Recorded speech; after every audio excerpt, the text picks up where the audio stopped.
In this lecture, I'm going to talk about the founders' understanding of economics, character and virtue, and religion. The first time I spoke in this series, I talked about the basic purpose of government, according to the founders, being to secure these rights. And what that practically means is protection. Protection by means of armed forces against foreign threats and violence, and criminal law to protect against domestic threats and violence against fellow citizens. And those are indeed the most urgent ways government has at its disposal to protect us, to secure our rights. Today, I'm going to talk about important additional tasks that government at the time of the founding undertook. The founders thought these things were not as urgent as the first two I mentioned, foreign policy and criminal law enforcement, but definitely important and necessary, and really indispensable. And I'll try to explain why. The idea is that whatever the government's policies with respect to property, with respect to character formation, and with respect to religion, all of this was connected to their overall theme of security of individual rights and the natural rights that we are all born with and deserve to keep. So I'm going to start with property. There's the founding, it was interesting that when they talked about property rights in the fundamental documents, for example, the Virginia or the Massachusetts State Constitution, Pennsylvania, they always used the formulation to possess and acquire property, the right to both of those things. So if you think about it from the point of view of somebody who's poor, the right to possess property is of no use to that person. He wants to acquire some. He needs to acquire some.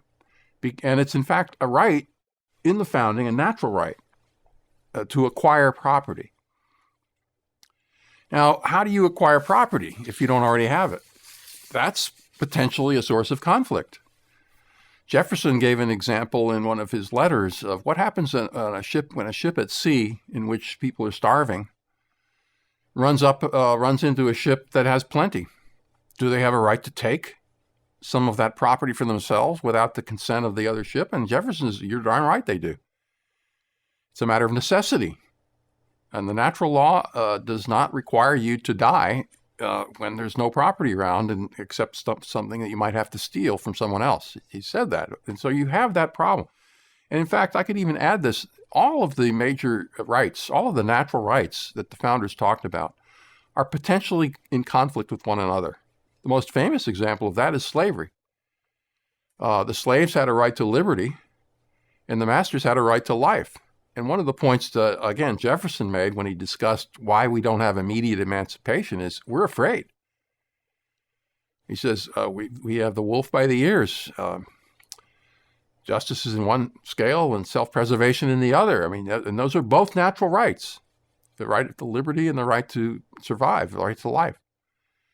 And there's only one way to deal with that that can reconcile that conflict of rights, and that's to try to find a way, the case of slavery, to liberate the slaves in a way that's not dangerous to the existing population. And Jefferson professed himself ready for that. Some criticize him for not doing enough, but they did recognize, yes, we do have that duty. In the case of property, the same problem arises. What do you do with a population of poor people that doesn't have enough? You've got to set things up in such a way that they can acquire. And so all the founders' rules and laws and customs with regard to property and economics were meant to serve that end, that twofold end of protecting existing property where it's owned already and making it possible for people who don't have any property to get some. It has to be a right to acquire property, otherwise you'd have a duty to die if you don't have anything. And nobody in the founding would have dreamed of saying anything so ridiculous.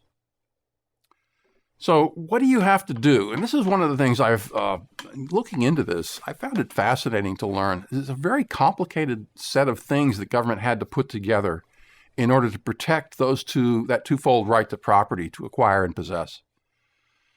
Right to possess, of course, most obviously is protected by the criminal law, of course, which punishes stealing and theft and so on, robbery, but also the rules for property ownership. The clarity of ownership is a fundamental purpose of government. A register of deeds is a fundamental institution of a free society in the founders. And some of the states even put that into their state constitutions. There's going to be a register of deeds. There's going to be some place where we can go to figure out who owns what.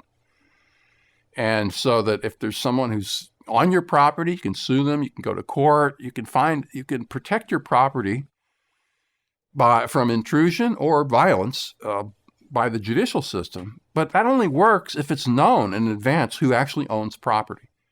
It's a fact that in the world today, in many countries, there are large, vast areas of some of those countries where there is no definite ownership. People own property by custom and not by law. So there's not surveys, they're not rules, they're not deeds. And property has to be protected by simply being there and preventing anyone else from occupying your property. This happens all over the place. Latin America, in Africa, for example, it's been written about by modern economists. It's a problem for a society that wants to protect property rights. You've got to start by defining property and defining ownership. I will add this too. The founders didn't think ownership by itself was enough. There had to be widespread ownership. They were very concerned. They would have been very concerned about today's America, in which you have a very small number of corporations increasingly owning a larger amount of the wealth of society. That's dangerous. They thought it was very important for the wealth to be widely owned and widespread, and they thought it was important for government to encourage through its inheritance laws as well as through the ownership laws of property in federal territories. Getting that property in the hands of individual farmers, individual owners, that was a high priority for them. Now, the second set of policies that the founders had instituted to protect the right to acquire, especially, is their policies having to do with free markets. There are three things government has to do to protect free markets, which these things they regard, again, as fundamental for a free society. First of all, the government has to protect the right to buy and sell. That right is to be, in theory, unlimited. You can sell anything to anyone, anytime, for any price. That was basically the idea. Now, there are limits, but the limits are established to protect the property of everyone. So you'll have limits. So, for example, what is a contract? A contract is defined in law, so it protects you. If you make a contract, you know what the proper format of a legal contract is, so that if someone tries to renege on the contract, you can go to court and get that contract enforced. Another element of the founders' conception of free markets was there had to be equal access to transportation and general means of communication. They had this concept called a privileges of citizenship that appears in the U.S. Constitution, then it reappears in the 14th Amendment, by which they meant, among other things, the right to travel, the right to go into business in any state you like, the right to stay in an inn on a highway that maybe you have to have access to in order to travel, the right to use transport that is accessible just to the general public, ships, stagecoaches. That too is under threat today. You have, for example, a no-fly list that has been established in America. You can be put on that list and there's no recourse. Government will simply tell you, we can't tell you why you're on the list, and we can't tell you how to get off the list. Founders would have said that's a privilege of citizenship, to get on an airplane, to get on a public means of transportation on the same terms as anyone else. Equally, we have now increasingly corporations that are banning to some groups in society the right to use widely necessary services such as credit cards. Banks, there are now banks that are forbidding gun dealers from having access to the banking system. The founders would have said, look, if it's a small private organization, fine, but if it's an organization like that where you need to have access to it in order to engage in general commerce, that should be protected by law and by government. as a privilege of citizenship. Now, I should add, when it comes to the free markets topic, the founders were very opposed to the idea of free markets abroad for people who didn't live in America. They thought free markets were for Americans. As for foreign commerce, they were not against it, but they thought it was very important for foreign commerce to be regulated with a view to the interests and rights of American citizens. And they had two things in mind. One of the first laws passed by Congress, a tariff law, said the purpose of this law is to promote domestic manufacture. In other words, we know in some other countries they can undercut us, they can manufacture things more cheaply. It'll mean that we won't have the ability to produce things here. That was regarded as something that was bad for American workers, bad for American corporations, and bad for national defense. How are you going to have a national defense if all of your weapons and your bullets and your guns are produced in foreign factories? In America today, many of our most important and most complicated, sophisticated equipment is manufactured in other countries, some of them in China, a country that our government often tells us is a rival or possibly even an enemy. And yet we are dependent on them for some of our defense needs. Founders would say, why are you guys doing that? Why would you do that? That's dangerous. You need to be thinking about national defense. And so the idea of free markets, that's great for at home, people at home. Abroad, that's not necessarily such a good thing. The third thing that government has to do in order to protect the right to acquire and possess property is to establish a system of reliable, sound money. They thought that meant gold and silver coin, period. And now they weren't against banks and they weren't against private banks issuing paper money, but they did not allow the federal government in the early days to issue paper money. That had to be done privately. And that was meant to be a way of preventing the government from then manipulating the currency and inflating it, which is what they had been doing during the American Revolution, 1776 to 1787. There was all kinds of inflation because state governments were issuing paper currency as well as the federal government. And it was devalued and people they weren't able to retain the value of that currency. Government has to do something about that too, they thought. Now, we today have abandoned this older constitutional money, the gold and silver coin thing.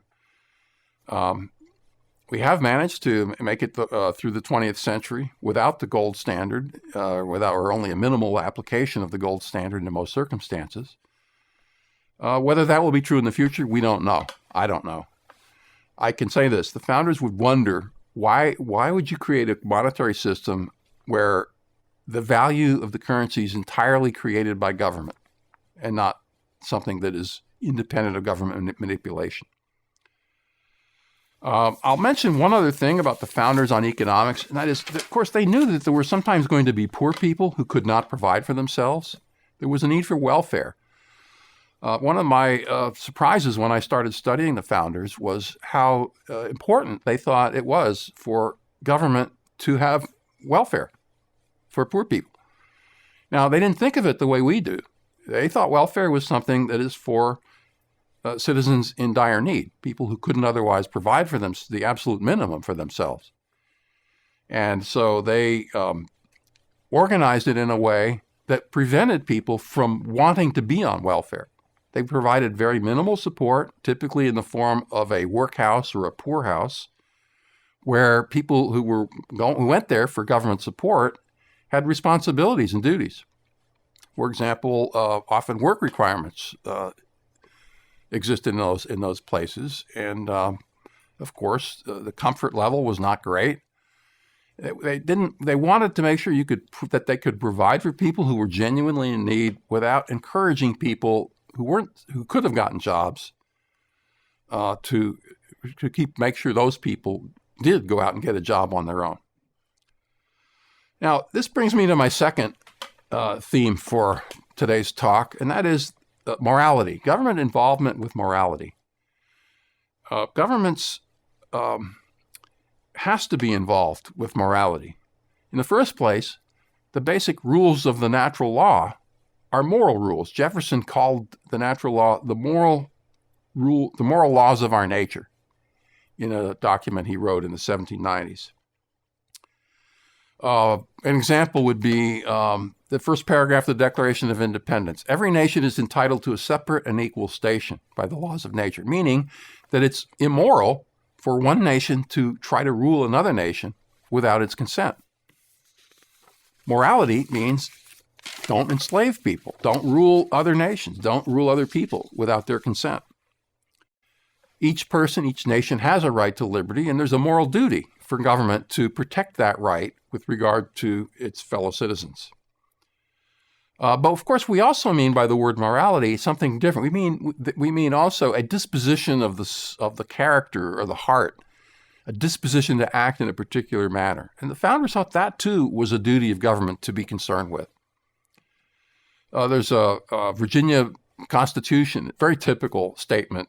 No free government or the blessings of liberty can be preserved to any people but by a firm adherence to justice, moderation, temperance, frugality, and virtue. That's a mouthful, but what they meant was you can't have a free country unless the people are relatively decent. Now, they didn't expect miracles. They didn't think the average Virginian was going to be a moral paragon, but they did understand government has a duty to promote some basic minimal moral expectations and requirements of people if they're going to be able to be responsible citizens of a free society. And they also had in mind not just virtues in the way that, the kind of virtues that we tend to think of, for example, moderation, justice, restraining yourself, not harming other people. That's the kind of thing we think of today, but they also thought of the harder virtues, the tougher virtues as necessary for government to promote. The manly virtues, as they called them, courage, vigilance against potential government oppression, prudence, being hard-headed about things in a way that goes against the common view. Those are things too that are important. And not that they expected everyone to have those tougher virtues, but they thought it was important for that to be encouraged among those citizens who were capable of them. Today we're told government should not try to enforce morality. And their answer was, that's naive.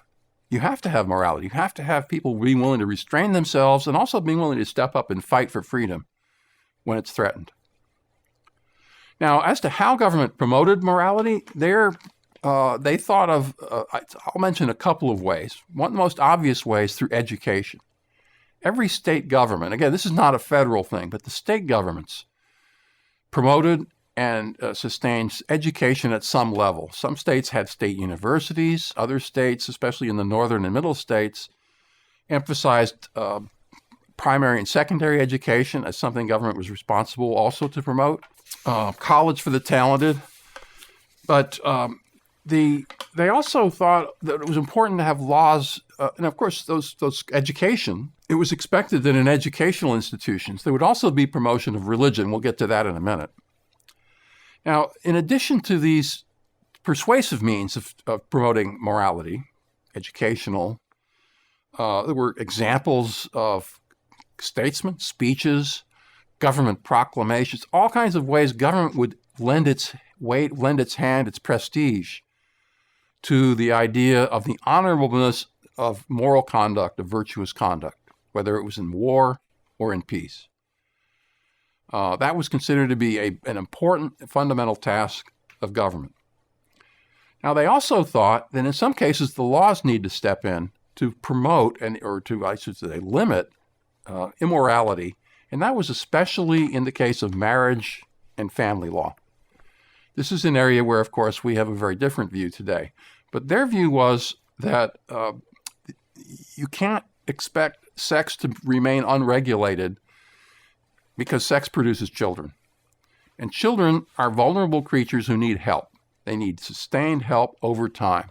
Their view, admittedly old-fashioned, was the two people most likely to do a good job of protecting and caring for a child are their married biological parents. And that's what they tried to promote in their family laws. Marriage sustained in a sustained way, sustaining it over time. Marriage that's hard to break up. So they had rules. They had divorce was permitted, but it had to be for cause, and it had to be for an important cause. It couldn't be for, well, I'm no longer in love, or, well, he looked at me the wrong way, or I'm afraid. It had to be really genuine harm had to be committed within marriage, either in the form of adultery, physical violence, or it could just be in the form of abandonment. One of the things I found most interesting about their divorce laws, some states allowed divorce for impotence, meaning if you couldn't conceive a child, they thought of that as being so important to marriage that you could break a marriage up over that and start over. I mean, that's how important they thought marriage was to children. Whereas, of course, in our time, we tend to think of marriage as something that could or could not involve children. It's optional. It's not necessary to the main meaning of the institution as we see it. They did have rules about male and female responsibilities within marriage, which, of course, today are widely condemned. The male was expected to be the head of the household, legally was the head of the household, meaning really, only really meaning that had was he got to make the final decision on where they would live and on how the children would be educated in terms of formal institutions. Now, in practice, of course, men and women shared the responsibility of education, of formation of character of their children, and, of course, also typically were involved in decisions like where to live. You have to get along with your wife or your husband, so it's important to talk those things out typically, and they normally would do that. But what was interesting also to me was that the rights and duties that came out of that were of great importance to both sexes. People today tend to assume the family, as understood in the founders, was patriarchal and oppressive because the male was the head of the household, whereas in reality, the male had duties. He had the duty to support his wife and his minor children as long as necessary. He had a duty to support his wife for life. Modern marriage, that doesn't exist any longer. She no longer has that right. That's all up to the courts, depending on what the courts decide to do. And also from the point of view of the man, the right to be together with his own children and to help raise them. That's a right that's no longer available to people today because once there's a divorce, then there's a custody decision, and then that tends to be custody will go to one or the other of the parents, typically the mother. So that older system was set up in a way that was meant to be something that would encourage men and women to do the right thing for each other as well as their children, and to make them relatively as happy as you can be, given the fraught nature of the relationships between men and women, which often takes place. So they did try to find a solution, you could say, to the question of how to deal with children, how to raise children, that was as good as possible for all parties involved, father, mother, and children. My final topic today is the founders on religion. Religious liberty, first of all. What is that? What did they mean by religious liberty? It's a topic that we tend to misunderstand today, I think. For them, religious liberty was never an absolute right in the founding. You never had the right to do what you believed to be God's will if you interpreted God's will in such a way as to violate the ordinary rules of society that exist to protect life, liberty, and property.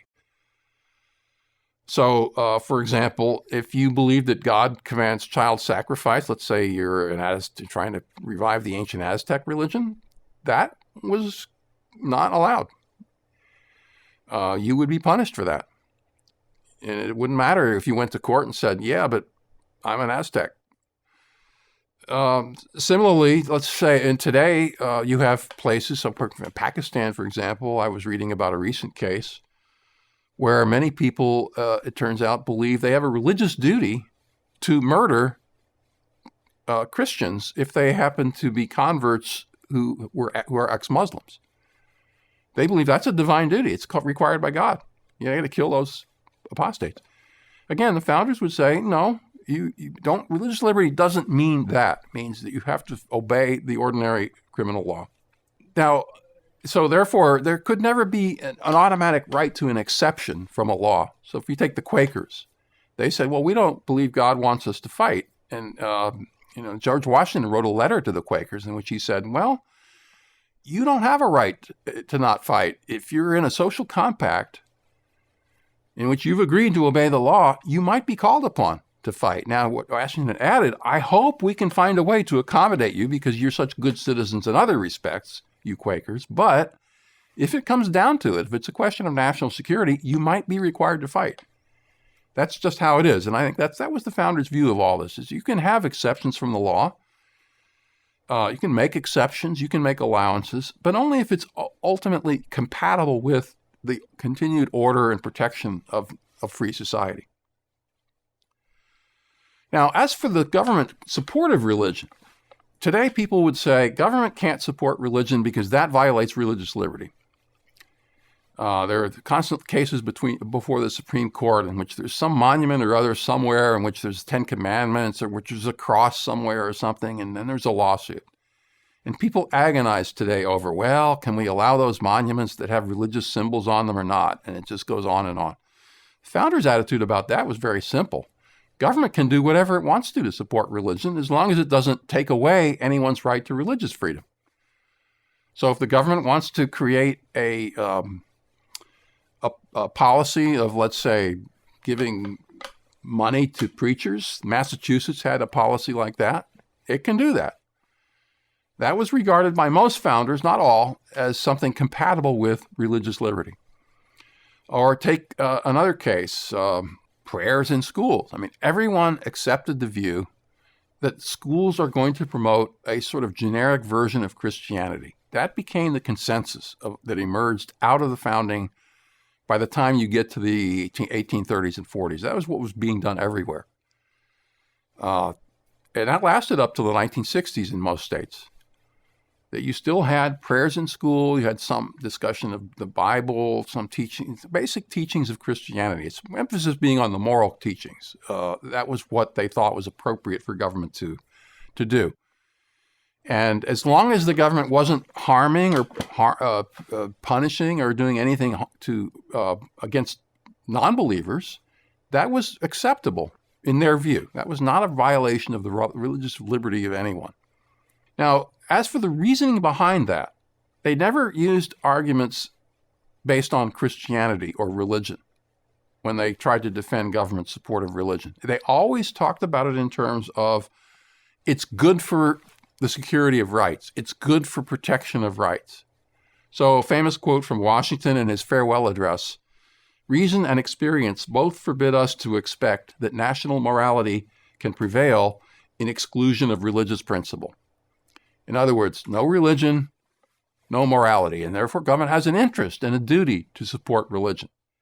He argued that even an atheist, he called it a mere politician, even an atheist, he said, has an interest in religion for the sake of protecting property rights in court. How do you get people to believe their oaths in court if they don't believe in God? Well, these are some of the things that the founders understood, arguably better than we do today. My hope is we can take the best of what the founders were able to discover and use it to think through how we can maybe make some improvements in today's world. Not that we're going to revive the founding, but we can certainly think about our current problems in light of some of the things they came up with to make things better and to enable people to live together as citizens of a free society. Thank you.